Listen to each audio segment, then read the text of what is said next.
for you guys who are joining us who are like, wait, where's Isabel? This is Lauren with Girls Gone I'm Raw. her vacation subbing, huh? Really excited to have you come on and continue this conversation on greenwashing in the pet industry, because I mean, I think it's always a good idea to like just get different people doing different things within the pet industry and their viewpoints, because Yeah. so like with Isabel, you know, she's a journalist and blogger. So but you actually like work in, you do, this is what you do all day long, is you make things for pets. So I throw my filter. you, yeah, did you? So Yeah.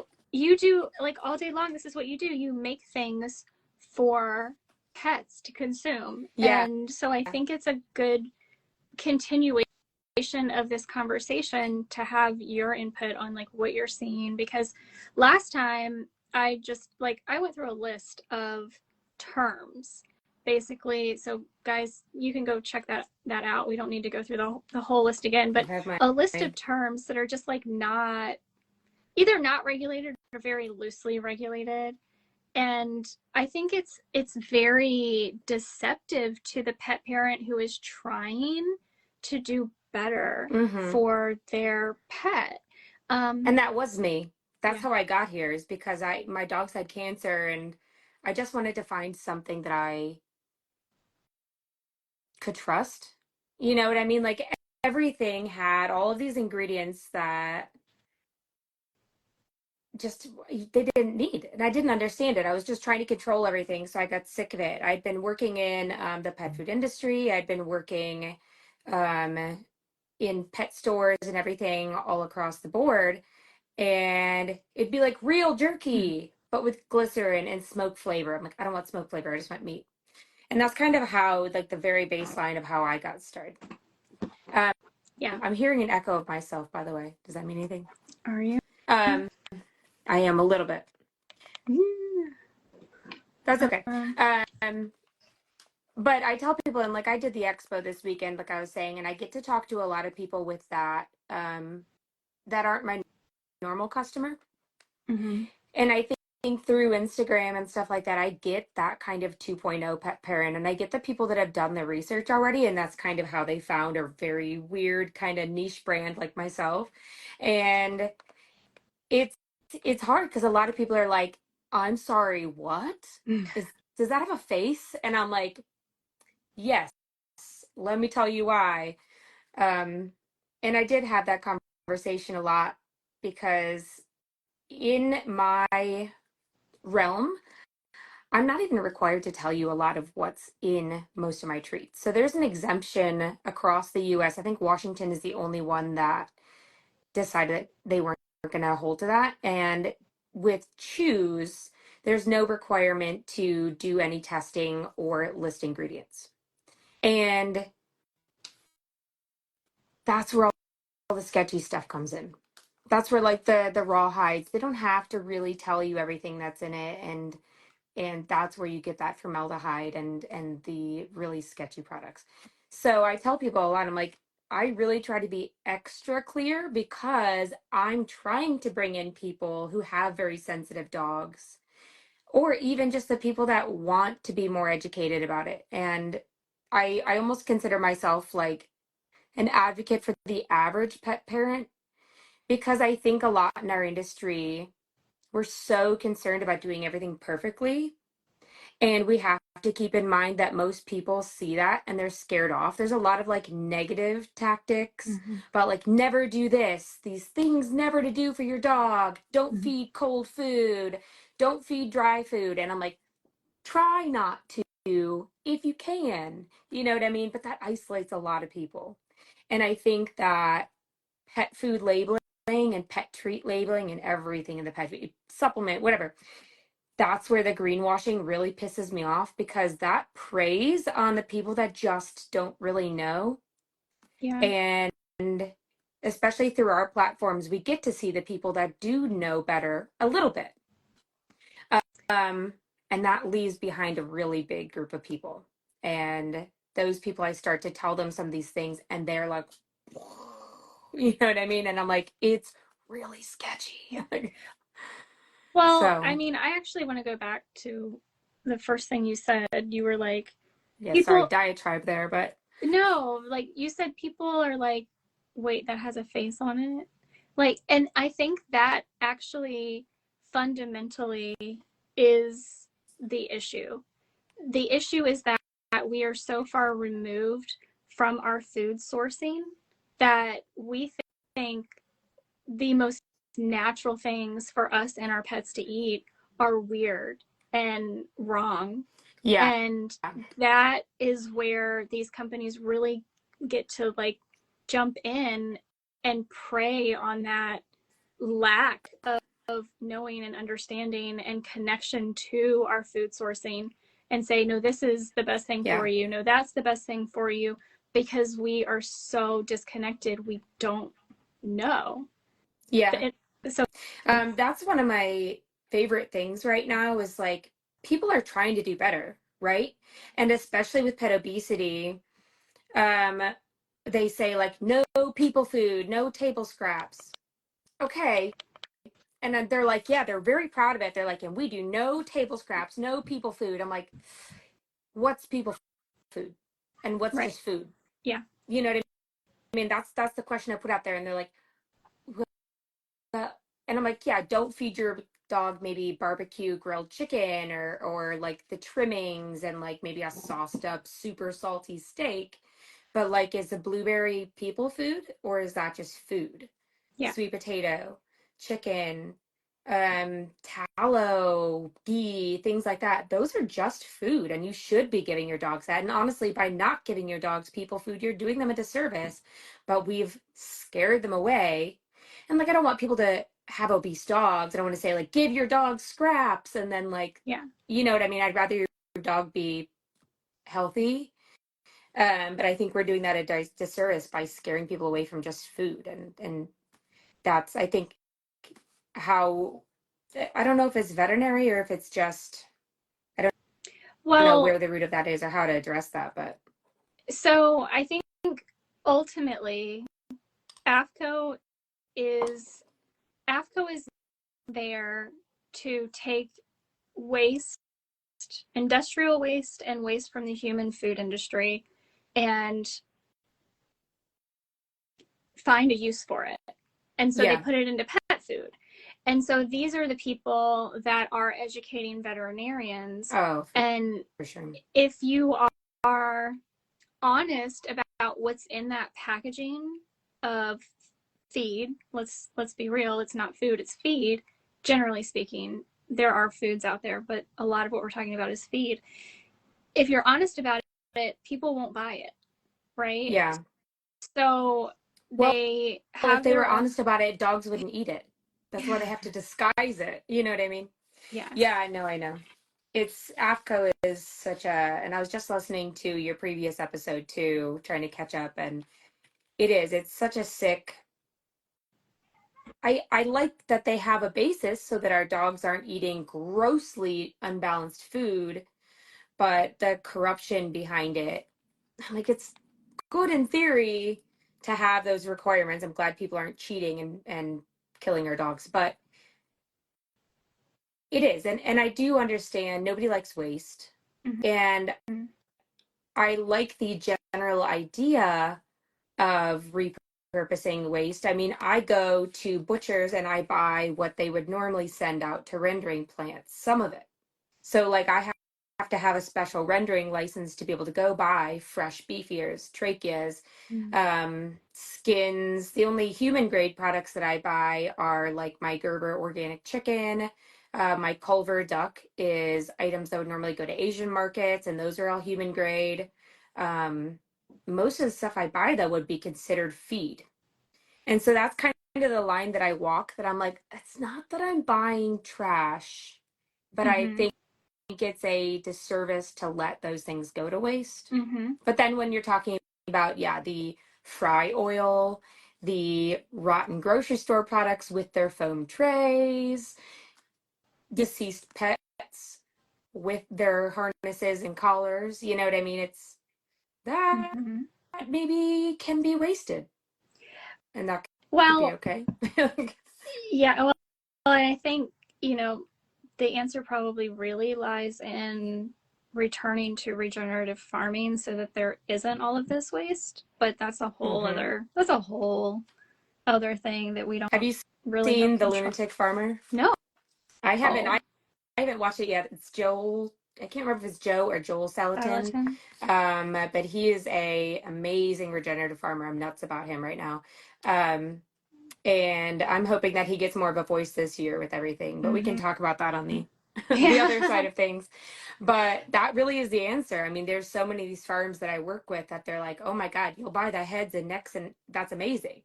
And these are your organic pasture raised. They're not even certified organic. It's hard for these little farms to get certified Mm-hmm. organic, but Mm-hmm. your humane pasture raised animals and things like that. I have a really cool farm up by us called Tea Hills that I get chicken from, and um, we have a really cool relationship with them and just these companies where I can buy their extras.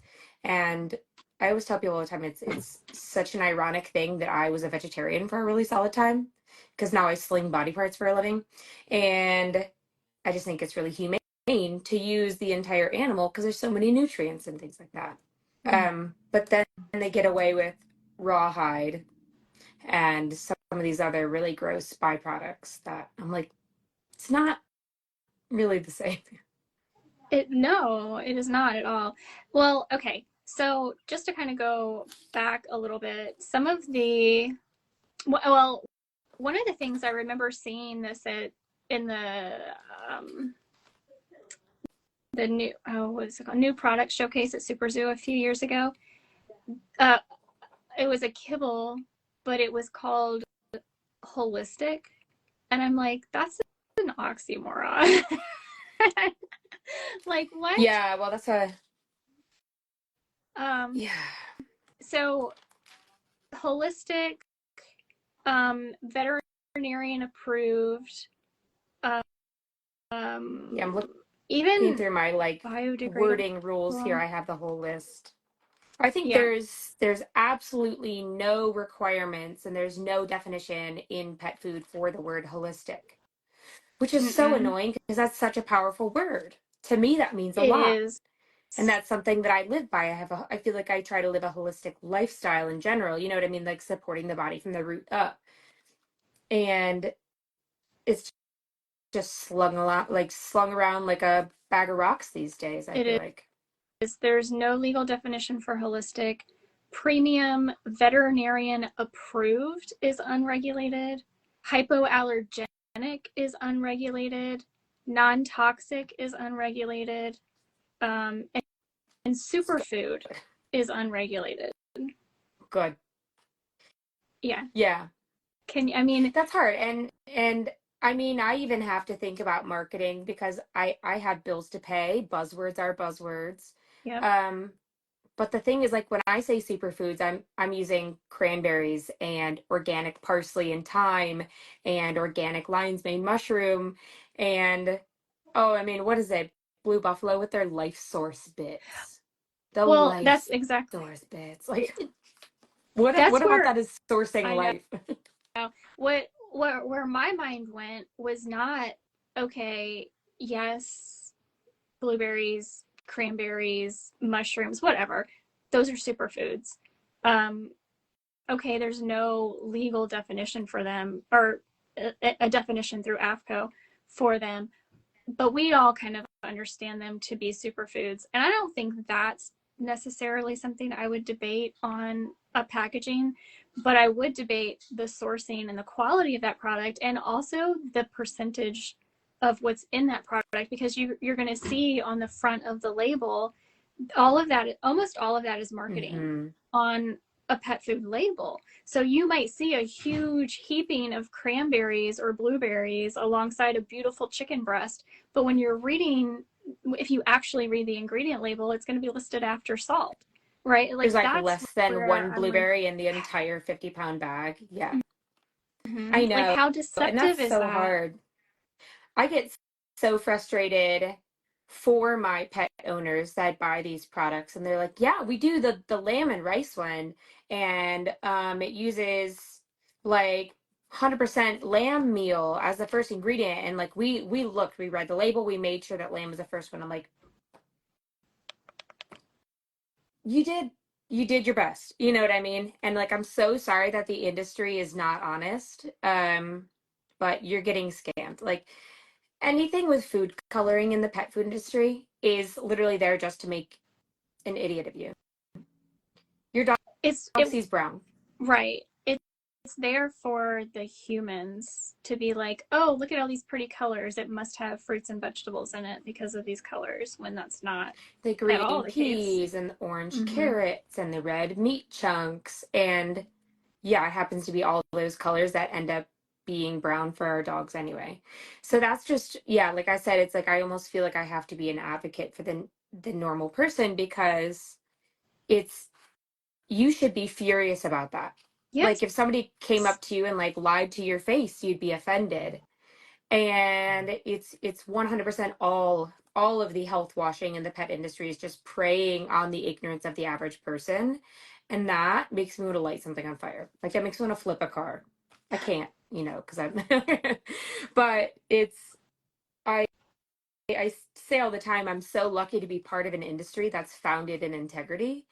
Like I never trust the integrity of Rita Hogan, of Judy Morgan, of people like that, because that they're out there just to be honest and to be open and to promote the brands that are being honest and open and are actually there to increase the longevity and health span of our pets. 90% of the industry is not. 90% of the industry is there because they know it's a billion-dollar industry.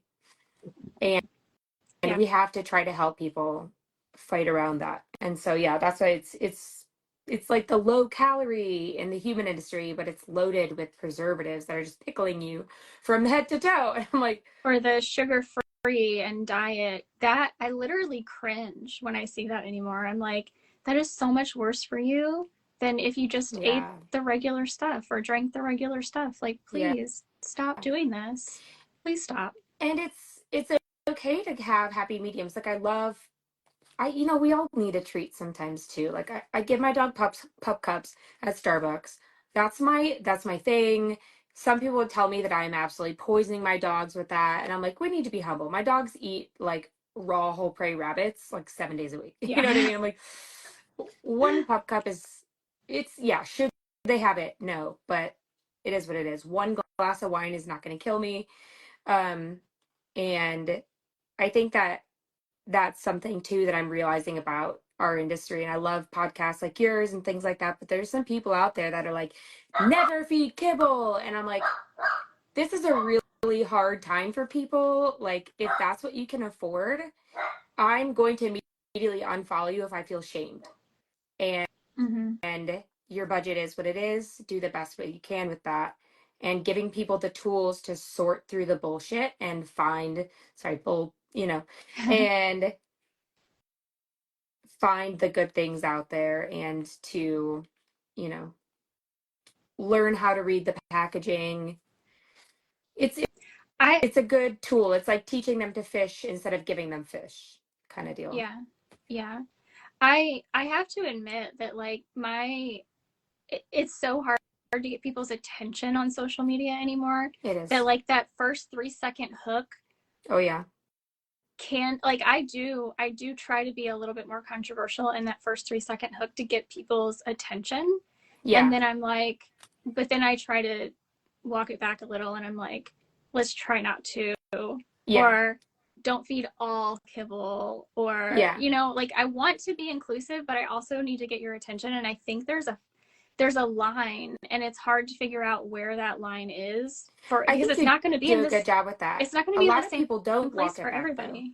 Mhm. Yeah, A well, lot of people don't walk it back. yeah, I mean, I I I would love for people to not have to feed kibble. I do understand that. I would rather have a dog in a home eating a kibble diet, and that pet parent ultimately learn to add some toppers or whatever, Yeah. than that pet sit in a shelter their whole life or get Yeah. euthanized from sitting in a shelter for too long. That's absolutely where I'm at. Yeah.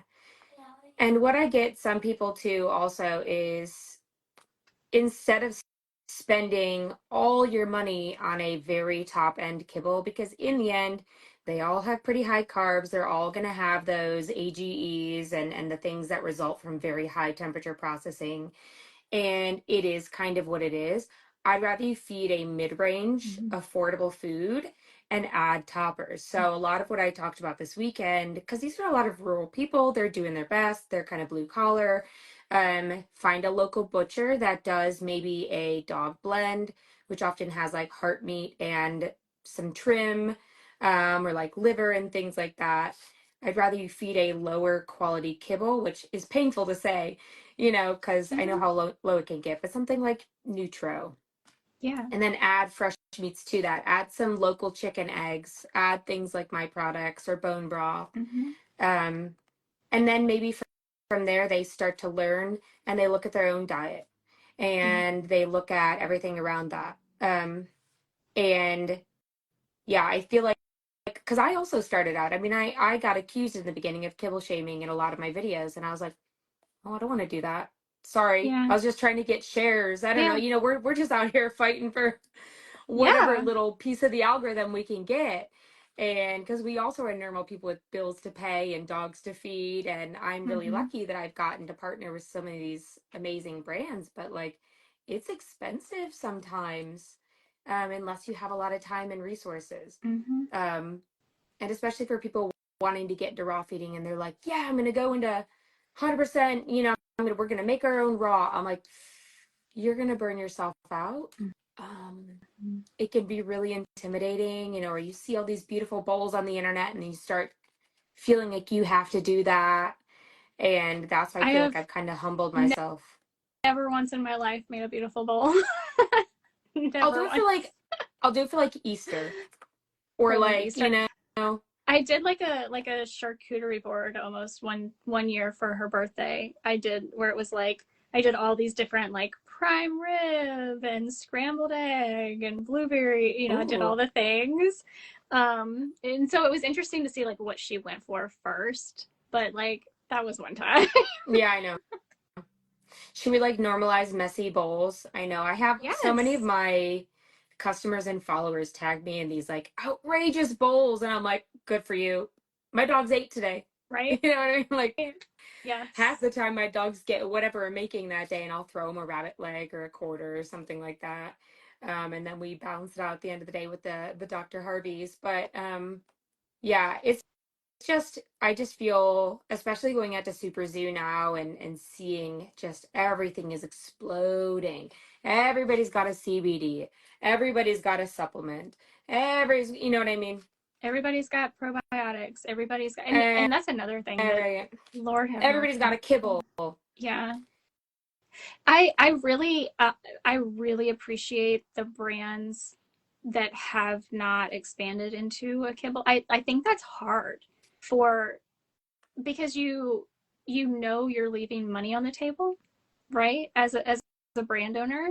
I think that can be hard for people as they grow. And so I really respect and appreciate the ones that are not Yeah. doing that. They're like, no, this is what we do. We do fresh food, and it's okay if our customer base is smaller. We're Stay in your lane. I very much appreciate that. Very, Yeah. very much. Well, and I look at brands like Green Juju, and Solutions. I'm like, they are by all means going against what might sell more. I mean, that is a very top-notch product, and they could make a lot more money on that if they cut some more corners. But I think that by going that whole food route, you've created these foods that people, like I said, it has like innate Yeah. integrity. Like you look at Yeah. that food and you're like, there is no scam, and that you can't hide anything behind an ingredient label that's beef heart, kelp, and beef. You know what I mean? Yeah. Yeah. Um, and so it's really, really, really nice to see brands like that growing and succeeding in the industry, because I get a lot of pressure. They're like, well, you need to cut your quality down a little bit. Or like you need to be realistic to be able to make more money on this. I'm like, no. Right. Um, Yeah. I don't make a lot of money on like my rabbit meat products, but that's because I choose to work with a really wonderful organic rabbit farmer in, an Amish farmer, and that's the quality I expect. And I love the relationship that we have. And so it's just going to be one of those things. We'll try to balance it out in other ways, but there's a lot of push for that, especially from the people that don't get it. Mm-hmm. And I think that's where you see vision driven versus money driven Mm-hmm. businesses separating out. Well, and you have to make money. You can't stay in business if you're not making money. So it's, Yeah, but you it's know, it's is your growth focused on, like, for me, my growth and my whole business is based off of this, like, anger and passion that I have about the pet industry. And I'm like, I'm selling treats to pay the bills and to get in front of people to have conversations that'll ultimately extend or improve their pets' lives. Like, it's not even about the treats for me. The treats are the means to the end. yeah, Um, and what a unique position and what an amazing position we are in to have a voice in the industry, to be able to fulfill our passions.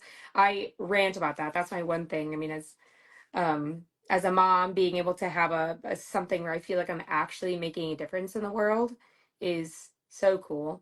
And yeah, I think even just like a corporate centered world in general, it's cool. It's humbling. I'm not rich anytime, I yeah. won't Oh, be oh won't be no, driving my pink Mercedes anytime soon, I but get it. and then you have the businesses that are they're just funded. They're just startups, your Purinas that are just out there to make their money and to meet the bottom line. Yeah. And My God, yes. you can tell the differences. That's hard. That was hard to see that with Champion because I really liked them. And then all of a sudden, all of the things, because I worked for Champion Pet Foods right out of college, and that was when they were like, we won't work with big companies. Like, I remember having to call individual customers when we pulled out of Chewy because Chewy sold to PetSmart or something like that. And then so Mm-hmm. now Chewy was big box store owned, and we wouldn't work with big box stores. We were committed to independent. And now look. Yeah. And I think it's great that things like that are accessible, but it was just so painful to watch them go back on all of these promises that they've been making. Mm-hmm. And then all of a sudden they're making a grain inclusive food. All of a sudden they're making, and I'm like, ancient grains. Yeah. Yeah. Well, and like I was saying earlier, it's like that bottom line, like missing out on a part of the market. And I think that's why, getting back to like the greenwashing, it is these big companies mostly that are Yeah, trying to grab market share in a market that they exactly. know they have no footing in. So they have to use marketing tactics to try to grab that dollar Yeah. from the consumer because their product doesn't actually fit in that market and Yeah, and in what think that consumer wants. I think that's exactly it. I think that the greenwashing you see is from the money-based companies, or like the ones that are in it for the money. The actual health benefits are from those passion or those vision driven companies. And they're just trying to copy because, yeah, they see people are out there. I mean, there's a supplement for everything these days, which is cool. But Ish. also now it's very hard. You have to really do your research to cut through the bad ones. And that's hard. I'm like, I just want some vitamin D. I don't know. There's like 8 million rules. I just wanted some CBD. And then, like, you start researching it and you're like, oh, got it. It's 0% bioavailable. Fantastic. Um, yeah. Yeah, And I think that's really it. I think that's those business companies are the ones trying to cling to what they see everybody's coming in for. And they're trying to do better and they're preying on that. they are very much preying on people who have the interest of their pets at heart. They want to do better, and they just don't. They haven't done the research, and they don't understand. They're preying on the fact that they have dominated the marketing in the industry for so long that people just trust them, and they shouldn't. They absolutely should not, but they Yeah. do. And I think, our the advertising that we have been subjected to over the last 80 some years, maybe longer, has just gotten so evil. For lack of a better word, it is Oh, if evil. they don't start outlawing pharmaceutical ads on TV, I think I'm I going to know. boycott. I think I It's might start flipping cars again.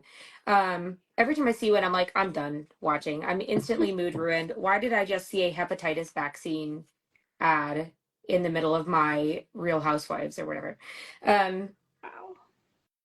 and then you look at the background behind that, but that's why we get along so well, is I'm like, you start to see the background. Well, it's not about the money, it's about control of the media. And I Mm-hmm. just think that I just think it's so sick. And it's the same thing with pet food. They have control of everything. You look at who owns, or who Purina and like Hills and Palm, all of those big names own. They own what, like 80% of the veterinary hospitals in the United States? Yes. And interestingly, I actually was just talking to I just got to interview Dr. Billinghurst. And He's a cool I guy. yes, and um Colgate Palmolive, which is Hills, just purchased a raw food company in Australia. So I asked him, I was like, how do you think, and I mean, obviously, this is all speculation and opinion, but like, how do you think, because you've been in this industry for so long, these big pet food companies are going to have to start stepping back what they're teaching veterinarians if they're getting into the raw food market?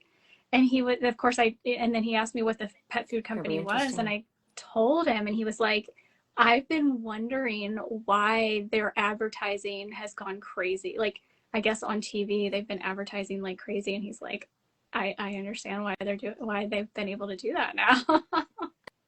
That's such a weird one too, because I'm like, I guess it's cool that it's becoming mainstream, but once it becomes mainstream, that's when like the crappy ones start sliding in. And I'm like, I don't want to call Stella and Chewy's crappy, but it's definitely not Yeah. one that I would Mm-hmm. choose. I'm glad for brands like Primal. People talk a lot of crap about Primal, and I was actually just talking to a bunch of their reps this weekend. It is such an incredible food that's so, for the availability of it. And it's such an Yeah, approachable option for it people. Like, is. if I can get people onto Primal, I've won. I'm like, that is you look at the ingredients, it's at least whole food. Is it the best food in the world? No. Maybe we can move to Steve's later on or something like that. But it's so approachable. It's easy to find.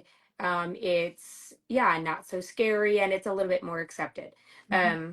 Brands like that, I'm really grateful for, whether or not whatever their intentions are. I don't know. I think they at least started out well because the ingredients Yeah. are honestly Yeah. great.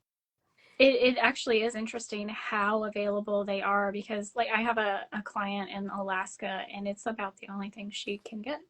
I'm like, okay, Yeah. then And that's they what just we'll started do. doing bulk boxes, and I'm like, the prices aren't bad. It's not enough to like scare people.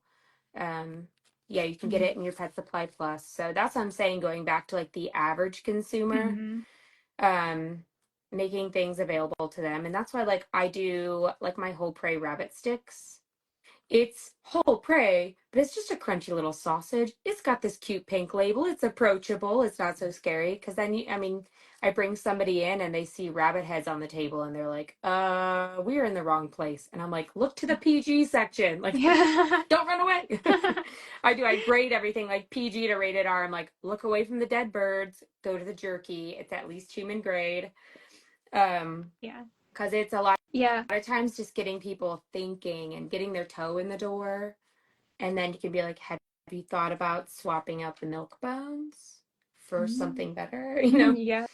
But it's hard. It's these things. I mean, I was watching cartoons with my son, and they're feeding the dog kibble and little Mm-hmm. biscuits. And it's so deeply ingrained in our society that you have to kind of wean off of it. So that's why I'm like, I'm glad that if your big your big companies are starting to get into fresh food diets, even if it's gently cooked and stuff like that, the vets are going to have to back off. It's going to start being a little bit more of an open door. Um, and I think that overall that's advantageous if we can catch that opening and maneuver it a little bit. Like we were talking Well, about this before, it could be good or it could just funnel people towards the junk. yeah. I think it needs to be kind of strategically handled. Yeah. Well, and that's like I've been saying forever. I don't like the farmer's dog's food, but I am very grateful for their marketing budget because it alone, I mean, it has brought in so many other foods that are just like it, but it alone, they have opened so many people's eyes to the idea that dogs should not be eating that dry kibble every meal of their life for their entire life. And so Yeah. I'm very grateful for that. And my hope is that it's a stepping stone for people. Are they the one who's, it's one of those that like their first couple lines of their ad or like most of their ads are centered around overweight and obese pets? I don't Can't remember if it's them or like know. Mave or it's one of those like subscription companies. And I'm like, Yeah. weird because it's a high carb food. However, we need to normalize.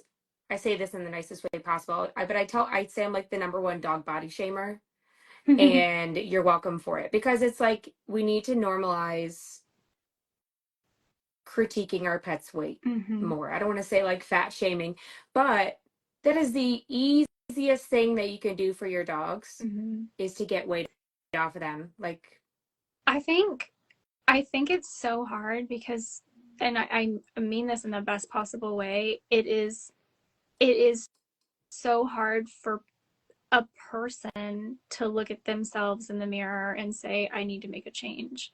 So if they're going to look at their pet and say their pet is overweight and not look at themselves, like I think that's why it can be so hard for people.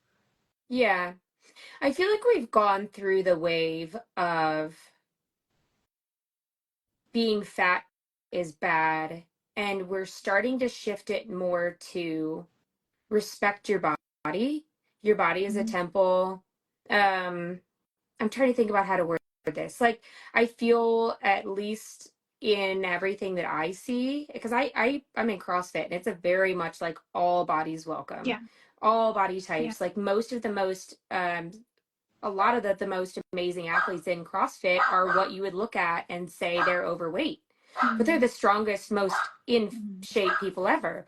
So it's like it doesn't matter what your body looks like, and especially for women, like we hit a point where it's like you're just gonna have a muffin top, and it's not realistic for a normal mom to Stop. get I back don't to want like that. I'm at the Stop. I know I'm at the point now. I was talking to Candon. I'm like, it's really just unfair. You just drank half a gallon of milk and polished off some Oreos, and I think you lost 10 pounds. Mm-hmm. I ate some Yeah.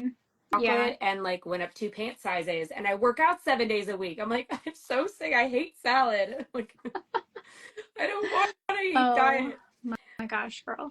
And It just turning is, into a positive conversation versus a yeah. negative Yeah. conversation. Well, I mean, in that regard, like I actually find I feel very positive about what I do Mm-hmm. to keep myself healthy. Like I don't look at what I do as like I'm missing out on anything or Mm-hmm. I'm deprived of anything. If I want sugar, I'm going to have sugar. Yeah. And I'm just going to do my best to not feel bad about it an hour later. Yeah. Well, and I was just actually, I had that revelation earlier today because I'm like, I just naturally don't like breakfast. Mm-hmm. And when I started doing CrossFit really heavily, I was getting pretty good, but I just like, I could not put on muscle. And like, I've always been a Mm-hmm. smaller person, but I always just withheld calories to stay thin.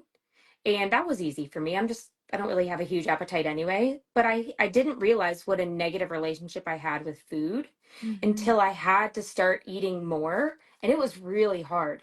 It was really hard to rewire because I'm like, I was calculating how many calories I was getting and like how much protein I was getting in a day. And it was grossly under. I'm like, how am I alive? Honestly, I Yeah. was getting like half of the calories I should be. And then I'd come home from the gym and eat like a zucchini. And then I'm like, why can I not gain muscle? And I'm like, I was eating like 5 grams of protein a Yeah. day. And so now I'm aiming for 100. And it Mm-hmm. took me a long time, but now I get to the point where I'm like, man, I need to prioritize protein.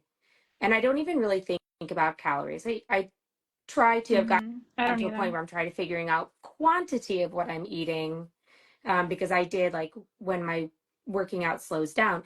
But it is a lot of mindset with it. I don't feel restricted. If my body tells me to binge some chocolate, gotta be honest, I'm doing it. I have my wine still. If I say like wine is poison, you can't have it, then I think I want it more. Mm-hmm. You know what I mean?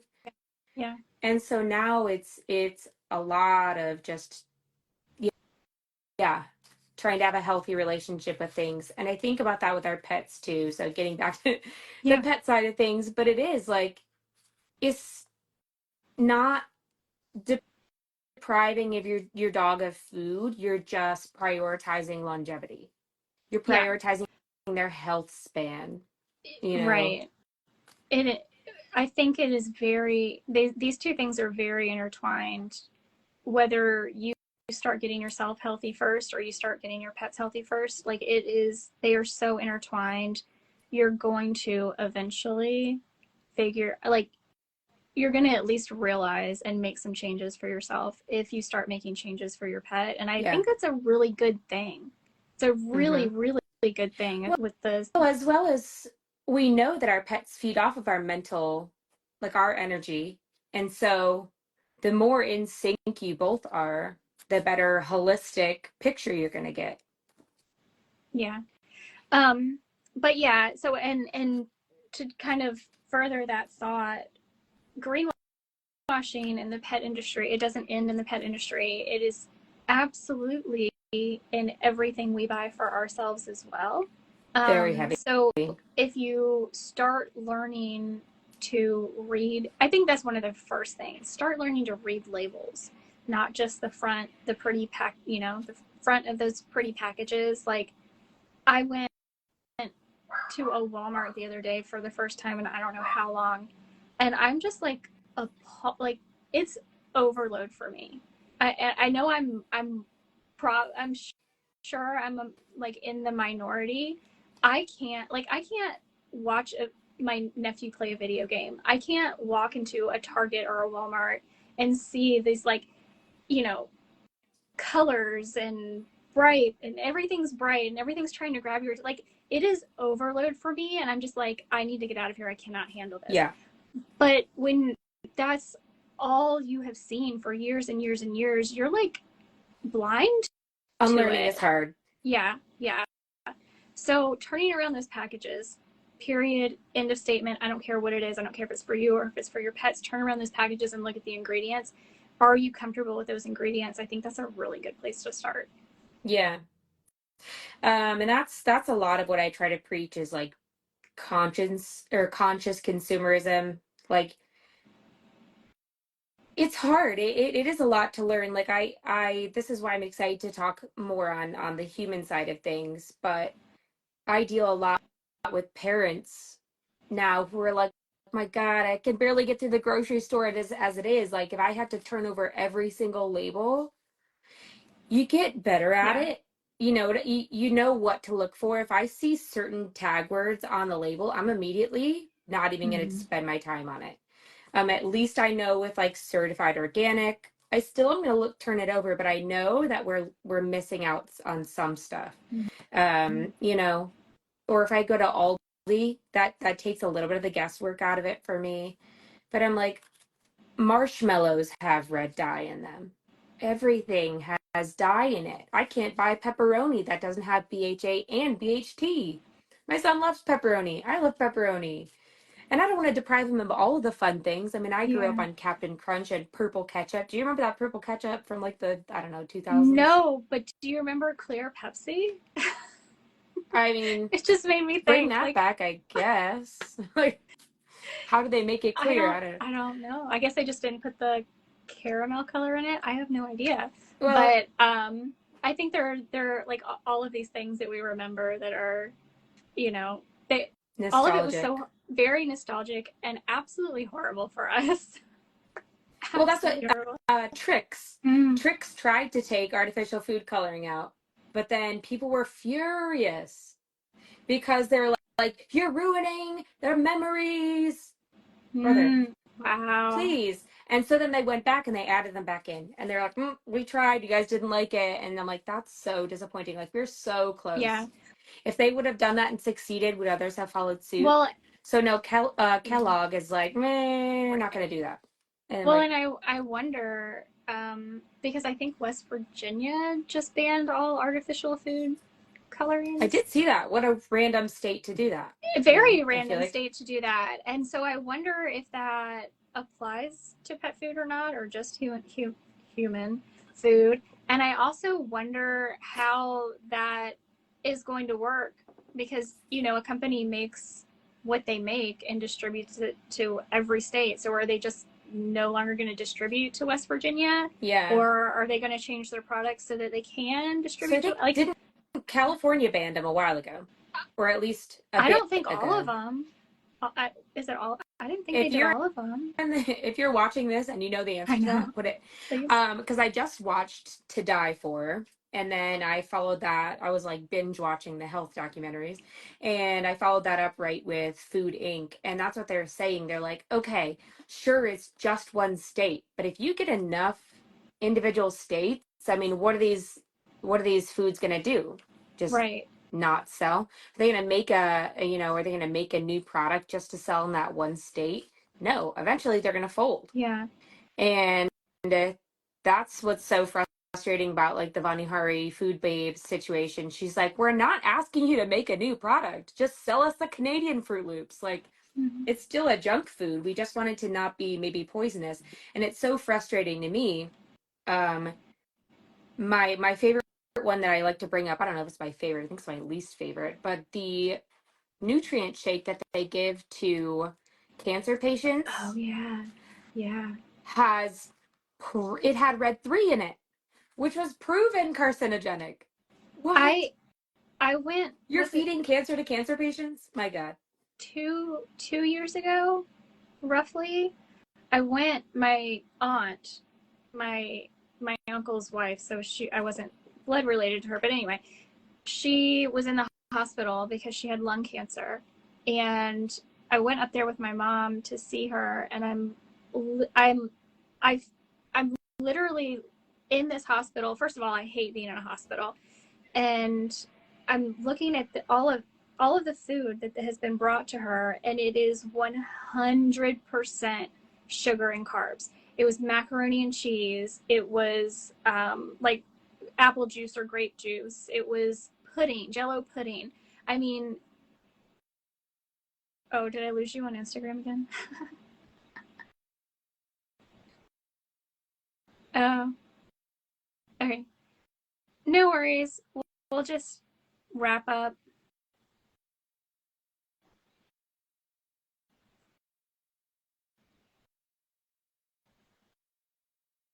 Yeah.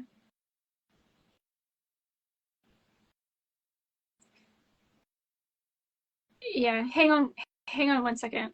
Let me wrap up this Instagram real quick. All right, guys. So yeah, we are seeing what Lauren was just saying, because we're still live on YouTube, is that we're seeing the exact same things with cancer and pets. They are still recommending these really high carbohydrate diets that, by the way, also have rancid fats all over them. All of this is horrible for us and for our pets. I'm just going to go ahead and wrap it up on Instagram. Thank you guys so much for being here with us today. If you have more questions about greenwashing in the pet industry, you can DM either one of us. She's at Girls Gone Raw Pet Health, and I'm at the Pet Parenting Reset. And yeah, love to answer your questions.